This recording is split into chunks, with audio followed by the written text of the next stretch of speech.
guys, good morning. This is Otoboyson. So ngayon guys, magtatanggal tayo ng fuel pump ng Yamaha MIUI 125. So paano ba ito tanggalin? So matapos tanggalin nyo dito yung mga flarings, dito.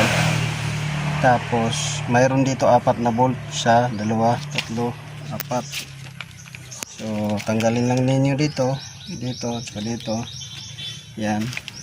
Tapos tanggalin niyo yung hose na nakakabit sa ilalim patungo doon sa may injector. So yan, tanggalin natin. Paano tanggalin to nang hindi na tinatanggal tong glove box? So ganyan nyo lang, atras, tapos angat. So yan na, tanggal na. Ngayon tatanggalin natin yung pump. So ang issue nito guys ay short na yung pump, sunog. Once na in-ignition on mo dito, umuusok at namumula, nag-aapoy. So delikado. So yan, alisin natin to. So bago nyo to alisin, tandaan niyo yung posisyon. Halimbawa ganyan, kung hindi kayo sigurado na so gawin niyo, guhitan lang ninyo yung ito, bilog dito. Baka mamaya maikot ninyo, hindi nyo matandaan, at pugutin ninyo ganyan. Ito yung pump nyo. So yan, tutikutin lang ninyo hanggang sa makuha ninyo yung nya, tamang posisyon. So yan, ito yung floater nya. Pagka empty, ganyan.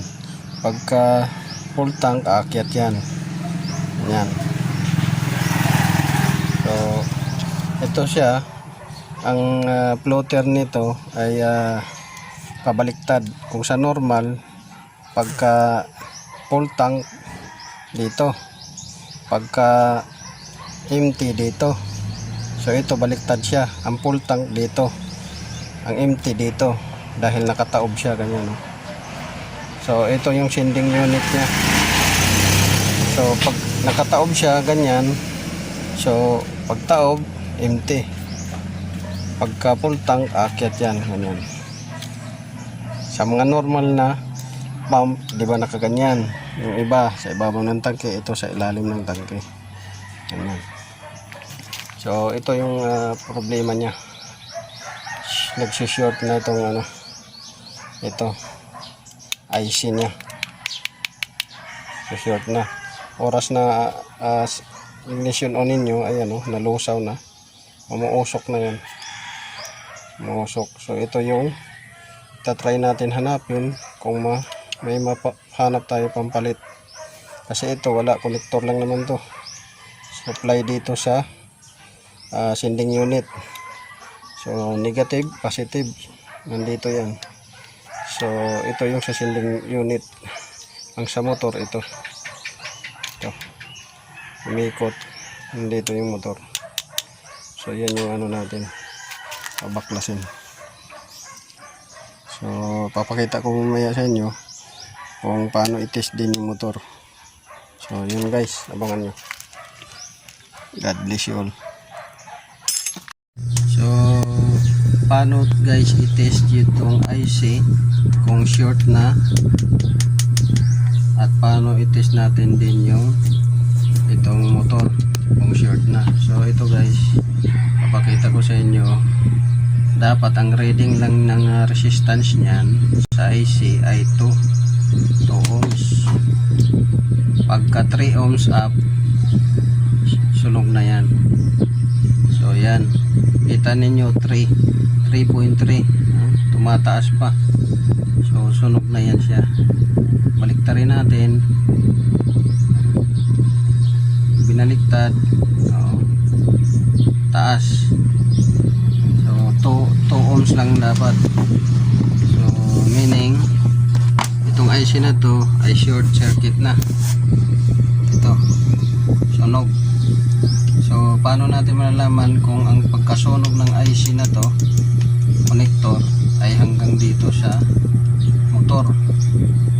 So paano natin i-check yan? So ngayon, ang gagawin natin, dito naman tayo mag-check. Dito tayo mag-check kasi mas malapit. Ito. Malapit. So gaganyan lang natin yan. Kailangan makuha yung impedance ng motor. So ang lumabas yan guys ay 2.1 ohms. So dito naman sa kabila 2.1 ohms. So interchange natin 2.1 ohms. So sobrado na siya, dapat 2 ohms lang yung makuha natin para ma-prove natin na tanggalin natin sa pagka-connect. Alisin natin sa pagka-connect ito.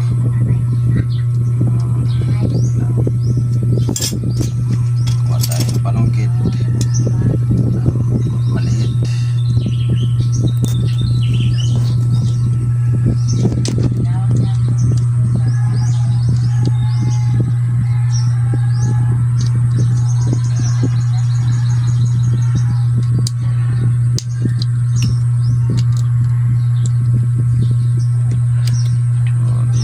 Itong yellow, huwag nyo kalimutan na yung yellow sa gitna, tapos yung pink sa kaliwa.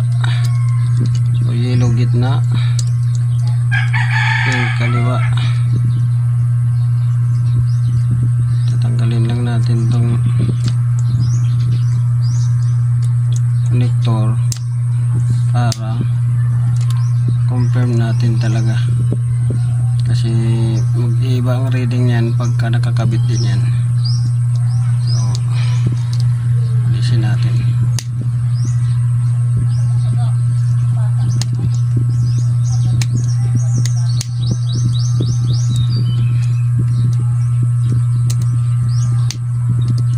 Alisin natin yung pagka lagay nito. Parang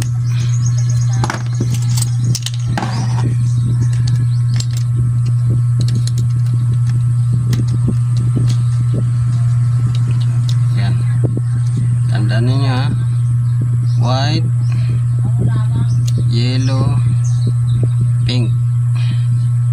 So pagka yan, PYW, pink, yellow, white, PYW. So check na natin ulit yung motor. So yan, mayroon siyang ma-reading na parehas nung kanina, nakakunik pa sa IC.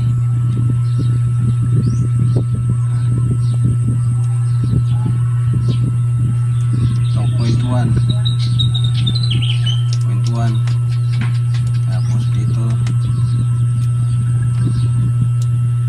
0.1 same. So explore lang ninyo kung dapat ito 2 ohms lang. So medyo mataas siya ng konti, naging 2.1.